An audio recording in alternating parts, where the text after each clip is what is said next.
اگر آپ مزار پہ جاتے ہیں کسی کے بھی قبر پہ اور وہاں پہ کچھ مانگ رہے ہیں تو یہ 100% کیا 1000% غلط بات، کیونکہ وہ جو خود اندر ہے، ایک تو ہمیں آج تک یہ پتہ نہیں ہے نحمدہ و نصلی علی رسول الکریم، اما بعد فاعوذ باللہ من الشیطان الرجیم، بسم اللہ الرحمن الرحیم، ربی اشرح لی صدری ویسر لی امری واحلل عقدۃ من لسانی یفقہوا القول، ربی یسر ولا تعسر وتمم بالخیر، ایاک نعبد و ایاک نستعین۔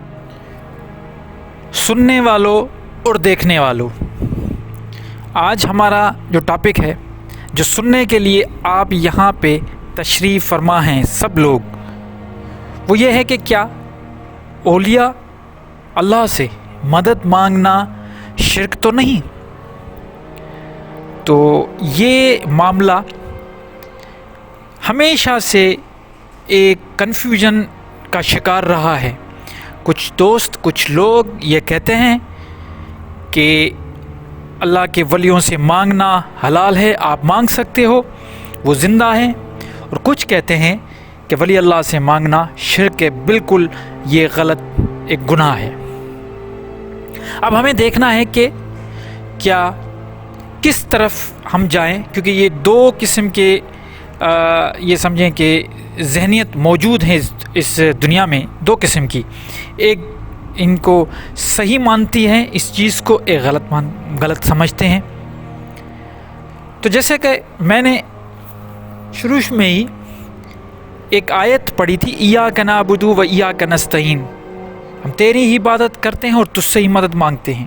تو یہ اس آیت کو لے کے جو کہتے ہیں نا کہ یہ غلط ہے، شرک ہے، وہ اس آیت کا سہارا لیتے ہیں کہ دیکھیں اللہ خود قرآن میں بتا رہا ہے کہ صرف مدد اللہ سے ہی مانگنی ہے، اور جو اس چیز کے حامی ہیں ان کے پاس جو دلیل ہے وہ یہ ہے کہ اللہ کے ولی شہید، قرآن میں آیا کہ وہ زندہ ہیں، ان کے یہاں روزیاں ملتی ہیں، تو جب وہ زندہ ہیں تو وہ سنتے ہیں، جب وہ سنتے ہیں تو ہم جو بھی ان سے دعا مانگتے ہیں تو وہ ہماری دعا وسیلہ بن کے اللہ تک پہنچاتے ہیں، ان کی یہ دلیل ہے۔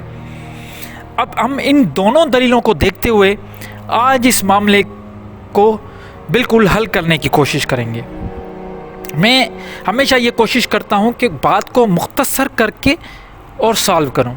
تو مختصر کرنے کا طریقہ یہ ہے کہ پہلے آپ اس پورے جملے کو دیکھیں کہ اللہ کے سوا یا اللہ کے ولیوں سے، اولیاء اللہ سے مدد مانگنا شرک ہے۔ اب کیا مانگ رہے ہو آپ؟ مدد۔ اب اللہ کے ولی دیکھیں، یہ ضروری نہیں کہ وہ آپ جو مدد مانگ رہے ہیں وہ ولی مر چکے ہیں، آپ درگاہوں میں جا کے مدد مانگ رہے ہیں۔ یہ اس میں یہ بھی آ گیا کہ وہ جو زندہ ولی ہیں، جو آپ کے آس پاس بھی موجود ہوں گے، شاید آپ کو پتہ ہو آج بھی ولی موجود ہیں، تو ان سے مدد مانگنا یہ تو کلیئر بات ہے کہ نہیں، یہ تو کوئی شرک نہیں ہے، آپ مدد مانگ سکتے ہیں۔ ایاک نعبد و ایاک نستعین کا مطلب یہ نہیں ہے کہ آپ کوئی بھی مدد کسی سے بھی نہیں مانگ سکتے، نہیں، دنیا کے معاملات ہیں اس میں آپ بالکل ایک دوسرے کی مدد کرتے ہیں اور اللہ خوش ہوتا ہے۔ اب اللہ سے مدد کا مطلب یہ ہے کہ جو چیز آپ کے اختیار میں نہیں ہے، بالکل اللہ نے اختیار میں نہیں دی، اس کے بارے میں اگر آپ اللہ سے دعا کر رہے ہیں، مدد کی اپیل کر رہے ہیں، تو کوئی اس میں بھی برائی نہیں۔ دیکھیں آپ سمجھیں اس چیز کو غور سے، اگر آپ کسی عام بندے کے پاس جا رہے ہیں جسے آپ سمجھ رہے ہیں کہ یہ اللہ کا ولی ہے، زندہ ہے، اس سے بھی آپ مدد مانگ رہے ہیں، کوئی مسئلہ نہیں۔ اب آ جائیں جو اصل پرابلم ہے جسے یہ شرک کہتے ہیں کہ بھائی آپ اگر کسی مزار پہ جا کے، اصل تو کہانی وہی ہے کہ مزار پہ جا کے مدد مانگنا غلط ہے، شرک ہے۔ تو میں جو سمجھتا ہوں اپنا فہم آپ کے سامنے رکھتا ہوں، پھر آپ سوچیں، جو آپ کو بہتر لگے آپ فیصلہ کریں۔ میری فہم یہ کہ میں یہ کہتا ہوں، میری فہم یہ کہتی ہے کہ دیکھیں اگر آپ مزار پہ جاتے ہیں کسی کے بھی قبر پہ اور وہاں پہ کچھ مانگ رہے ہیں تو یہ 100% کیا 1000% غلط بات ہے۔ کیوں؟ کیونکہ وہ جو خود اندر ہے، ایک تو ہمیں آج تک یہ پتہ نہیں ہے. آپ یہ سمجھتے ہیں کہ وہ قبر میں اندر، یہ جو قبر ہے اس کے اندر وہ بندہ بیٹھا ہوا ہے. وہ عالم برزخ میں ہے. برزخ کسے کہتے ہیں؟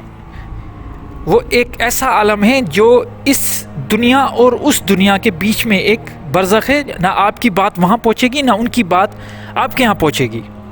اگر اللہ چاہے، وہ کوئی خاص کنڈیشن ہے، وہ بھی قرآن میں بتائی ہے، لیکن وہ اس قابل نہیں ہے کہ ابھی آپ کسی بھی مزار پہ چلے جائیں اور وہاں پہ آپ یہ کہنا شروع کر دیں کہ یہ مجھے دو. نہیں، آپ یہ ضرور کہہ سکتے ہو. آپ کے پاس اب کون سا ایکسیپشنل کیس کیا ہے، آپ وہاں پہ جا کے اللہ سے دعا کر سکتے ہیں کہ اس جو یہ بندہ ہے جس کے پاس میں یہاں پہ حاضری لگانے آیا ہوں، اس بندے کے صدقے ہمیں یہ مانگنا. پھر بھی ڈائریکٹ اللہ سے ہمیں یہ فلاں چیز دے دو یا مدد دے دو یا کچھ بھی دے دو.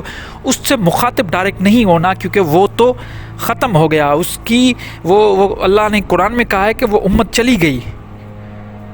اب حساب کتاب آپ کو اپنے بارے میں دینا ہے. آپ اس سے کیا مخاطب ہو رہے ہیں؟ قرآن میں یہی بھی ہے کہ آپ وہ جو مر گئے وہ تو سن بھی نہیں رہی، آپ کیسے ان کو پکار رہے ہو؟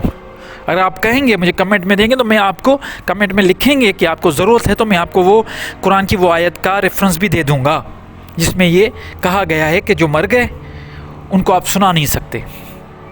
خیر، بات کو آگے لے کے چلتے ہیں. کہنے کا مقصد صرف یہی ہے کہ جو مر گئے، جو اس دنیا سے رخصت ہو گئے، انہوں نے جو کمایا اپنے لیے کمایا. ان کو خود پتہ نہیں کہ قیامت کے روز ان کے ساتھ کیا ہوگا. تو آپ ان کے پاس جا کے مدد مانگتے ہیں تو کوئی اس سے حقیقت ہے کہ یہ شرک عظیم ہے. باقی دنیاوی معاملات میں زندہ لوگوں کے پاس جاتے ہیں، ایک دوسرے کی مدد کرتے ہیں، بہت اچھا کام ہے. تو میرا جو فہم تو یہی کہتا ہے کہ یہ بالکل شرک ہے. اگر کسی بھی درگاہ میں جا کے کسی بھی قبر پرستی کرنا، مردہ پرستی کرنا، یہ پھر اسلام میں یہ چیز ہے ہی نہیں. قرآن میں اس چیز کا کوئی ذکر ہی نہیں ہے. ہاں، برابر آیتوں میں آپ کو ملے گا، بزرگوں کی کرامات بھی آپ کو ملیں گے، وہ بزرگ اڑتے پھر رہے ہیں. اب ایسی چیزیں، ایسی کہانیاں آپ کو ضرور ملیں گی، لیکن اصل حقیقت جو ہے وہ یہی ہے کہ جو کچھ کردار آپ کو اپنے لیے نبھانا ہے وہ آپ کو اپنے لیے. دوسرا جو کچھ کر کے چلا گیا، اس کا وہ زندگی اس نے گزار لی. اب حساب کتاب اس کا ہوگا، اس کا کردار، اس کے اعمال اس کے ساتھ چلے گئے. آپ کے اعمال آپ کے ساتھ ہیں، آپ زندہ ہیں، آپ شکر کریں. آپ اپنے آپ کو جتنا بہتر ہو سکے اور پسندیدہ شخصیت بنائیں اللہ کے حضور میں، تاکہ آپ کے بھی مسائل نہ صرف اس دنیا میں بلکہ وہ جو ابدی دنیا ہے وہاں پہ بھی وہ سارے مسائل آپ کے حل ہو جائیں. Thank you very much.